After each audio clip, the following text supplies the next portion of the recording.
Lost is on. Welcome back, everybody, to Bite. I hate you. Bite-sized Thursday, a subsidiary of Slate Media. Today we are watching Lost because it's good. We think. Yeah. So today we're watching the 8. I hate him. I tolerate him. Yeah, you hate Dickie and I hate him. I don't hate Dickie. I miss Dickie. You hate that you miss him. A little bit. I hate how much I miss him. How about that? Here we go. Pour on some out for one's homies, except this is my coffee and it's more important than that. Anyway, today we're watching the 18th episode of Lost. Yes.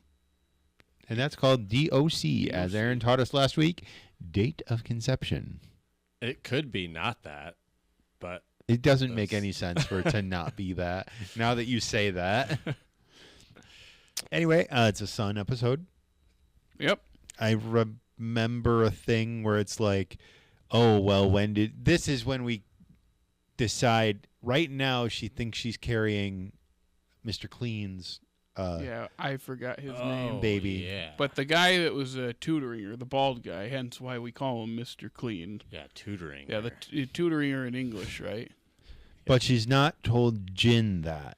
So the date of conception is important because Juliet tells her if she got pregnant on the island, she'll be fine. If she got... No, it's either if she got pregnant on the island, she'll be fine, or it's if she got pregnant before the island, she'll be fine. It's one of the two.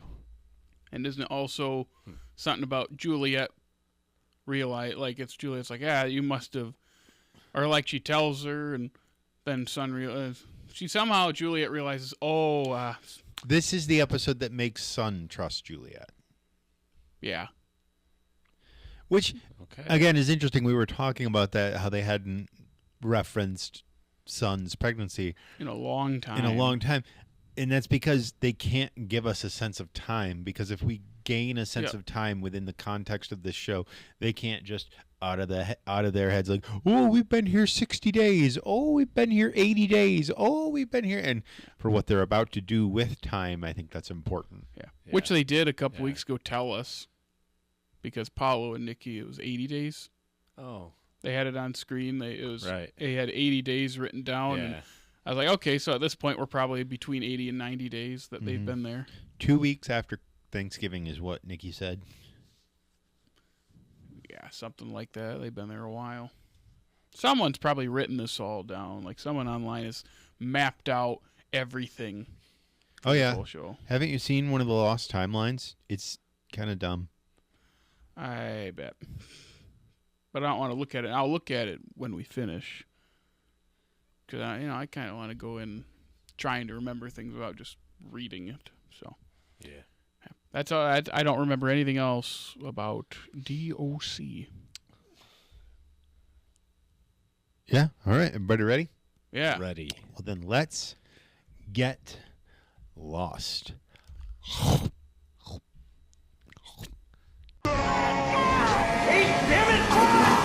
Welcome back, everybody. We just watched episode 18 of season 3 of Lost.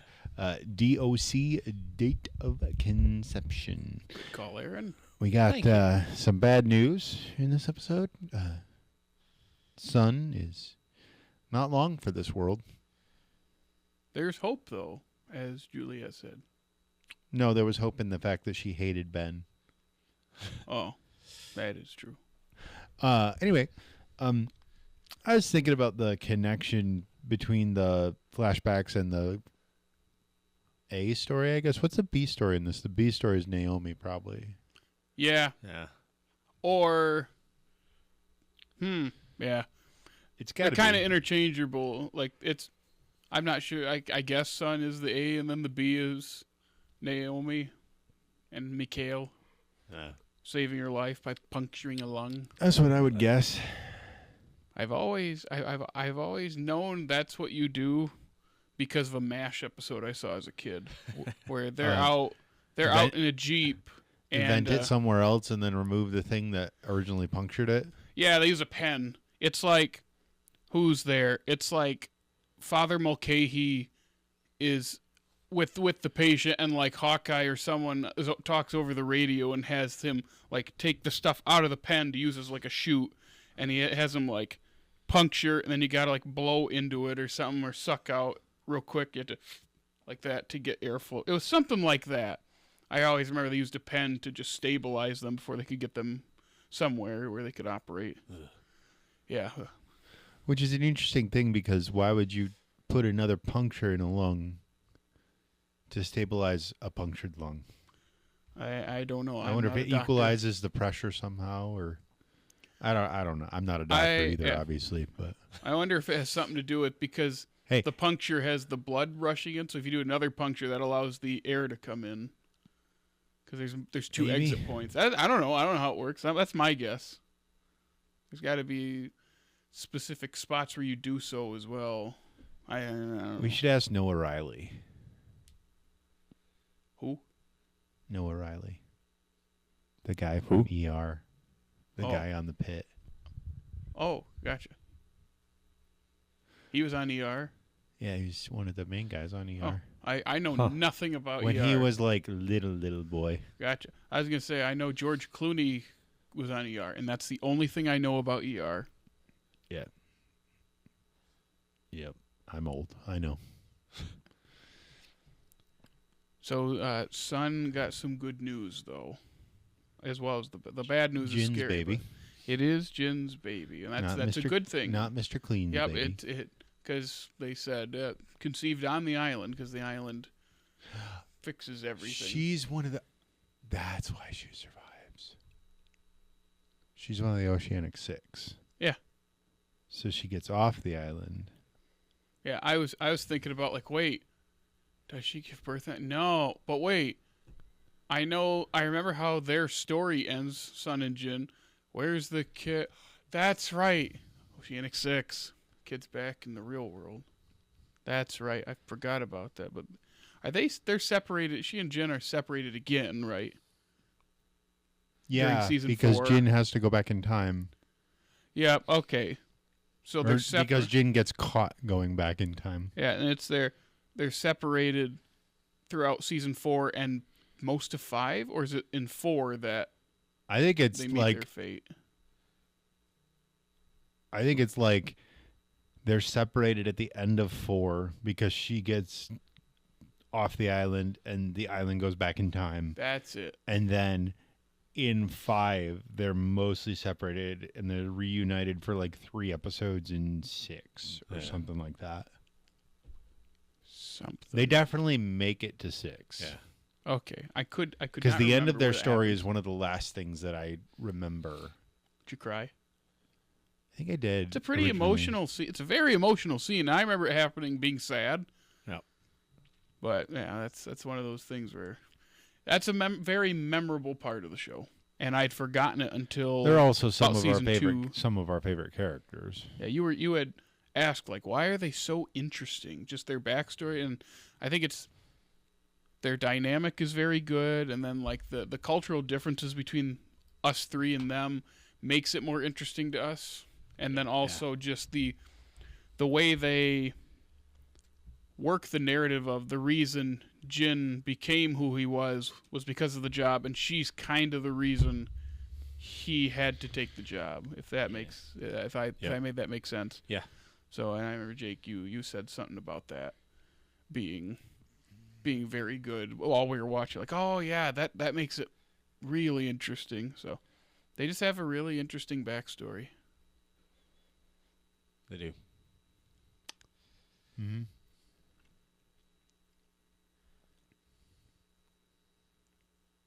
That's again, if it's an episode we like, we don't have that much to say about it. If it's an episode we're like, meh, then we talk about how bad it is. That is true. Yeah, and Juliet, I know she hates doing it, but man, it's like, oh, it's just gonna hurt worse now that she's why getting is she them. still doing it? What is the trade? Does anyone remember the trade-off? Do you remember, Aaron? What trade-off? Like, why would she still do this for Ben? If she could just defect, because she hates Ben, and there's no chance of getting off because the sub's gone. For some reason, he has her believing that he can give her. And she fell for it again. Yeah. Man.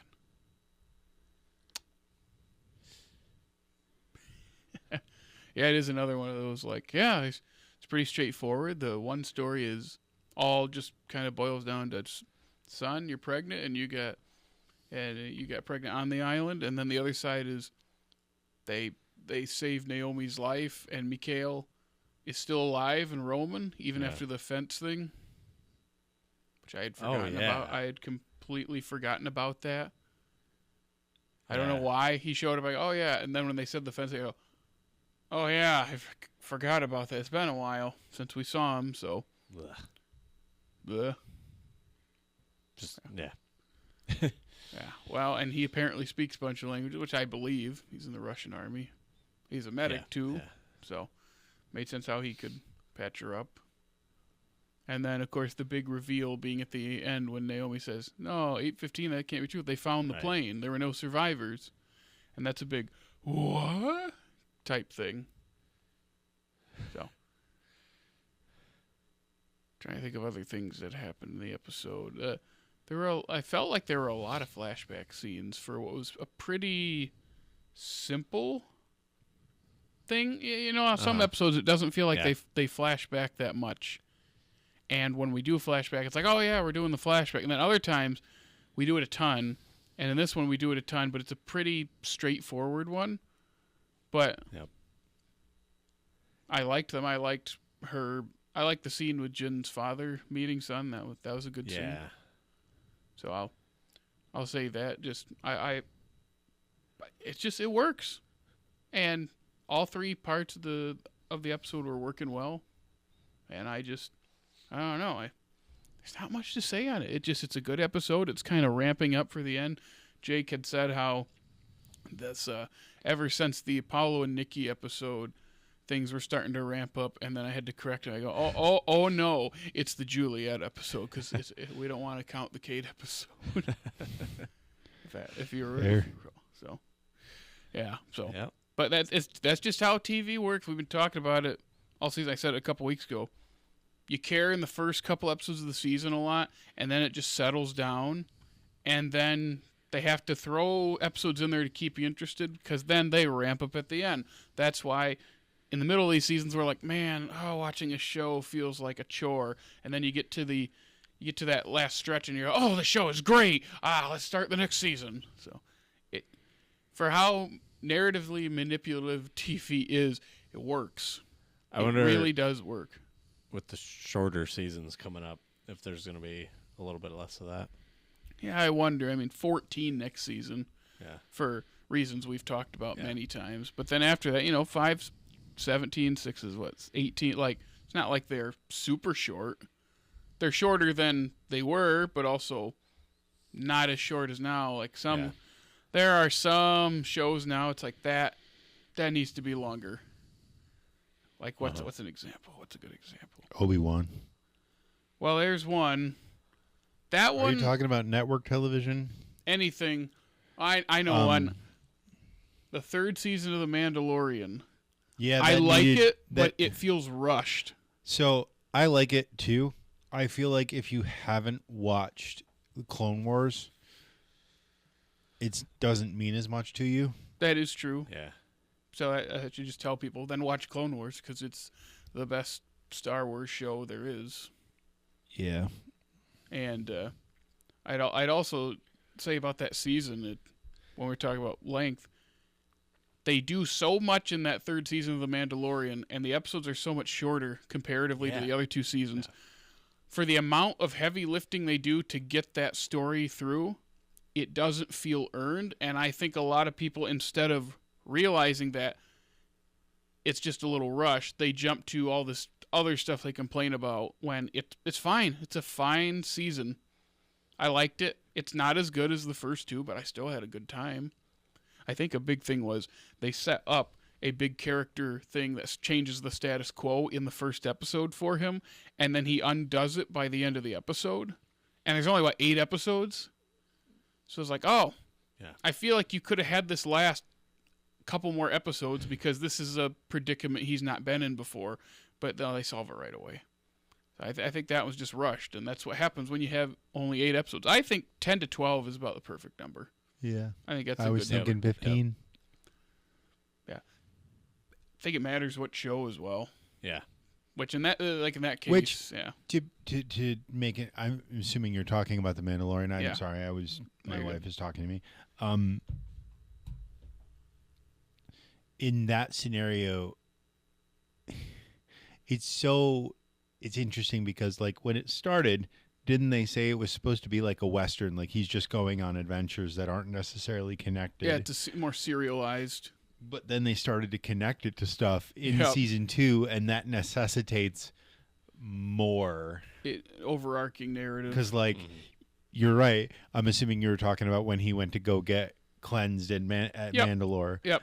It's we don't really understand what that is, even with the context of the Clone Wars. And it speaks to how TV has changed, because in the old days, you change the status quo like that because you have a lot of episodes and you have to cover. That he's going to be like that for a while. What is it, excommunicated or whatever? Your camera went back to having the icons on it. Oh, of course. Of course it did. For those watching on YouTube, Jared, or for those audio listeners, there are camera settings on Jared's camera. Show them again.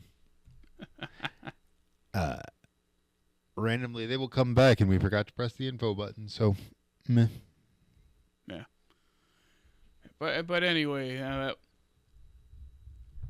when you have a status quo change, you've changed something big. They usually get the most out of it. Milk it a little too much in the old days, but now it's like we're not even doing anything. We're doing it to have something different and then right away undoing it because people don't. That's like they're scared people won't like it. And then Jake, you mentioned that Obi-Wan show. That Obi-Wan show has other problems. But reason for it existing. also could have used an overhaul. So, if we remember the friend I was talking about who was defending Rogue One. Oh, people defend that show too. I bet he loves it too, doesn't he? I don't know about loves it, but he was telling me that I was telling him that I thought it was a missed opportunity to give us something from Star Wars in an era that we don't have a lot from, and that would have been really interesting. But instead they defaulted to, let's tell a story about Luke and Leia. That is true. And he said that because it's Obi-Wan, he has responsibilities to those two characters, and that's why it was imperative that they were a part of it. And I was like, that's kind of weak reasoning. My whole thing, not to get into how we would have done Obi-Wan better, is you keep him on that planet and something pulls him away, and he has to have some kind of internal something going on more than what they showed, because that's what he just kind of had to sit there in his failure. It would almost be better if the ghost of Anakin was haunting, like not the ghost, but like an image of Anakin was haunting him, and it got to the point where he couldn't tell the difference between, oh, this is the real Darth Vader and this is a fake Darth Vader. I what I'm about to say is that was never going to not happen, but I don't even put Vader in it, because every time you have them meet up, you know what they can't do, and it makes the stakes for their ultimate duel in A New Hope lesser. Like that fight they have at the end of the show, we know neither of them can die. We know neither of them, that was all for the service of breaking his helmet open, showing his face, which is probably one of 2 times they showed Hayden Christensen's face in that show, if I remember correctly. Yeah, they kind of did him dirty. But then also, that's still not the best use of that. They did that in Rebels. No, they did the other side of it this time, though. I know they did it in Rebels. Yeah, I just say it's funny when they do that. I go, oh, so we're just doing the thing that happened with Ahsoka in Rebels. See, just not as good. In my opinion, they used Hayden Christensen way better in Ahsoka. Oh yeah, easily. Well, that was our whole Star Wars tangent. Hey, we've talked more these past couple of weeks about Star Wars than we have in a while. That is true. I think I don't know, it's that time of year. Yeah. Stirs emotions in us. January. Yeah, as of The recording. fight this against is the Empire. Yeah. Yeah. That's all I got for D.O.C. date. Yeah, of you got conception. anything, Aaron? I feel like you haven't said anything in a couple weeks. He talked this episode. I've said plenty. Okay. He's looking at the camera. Switch down. What are you doing? My job. What job? Switching.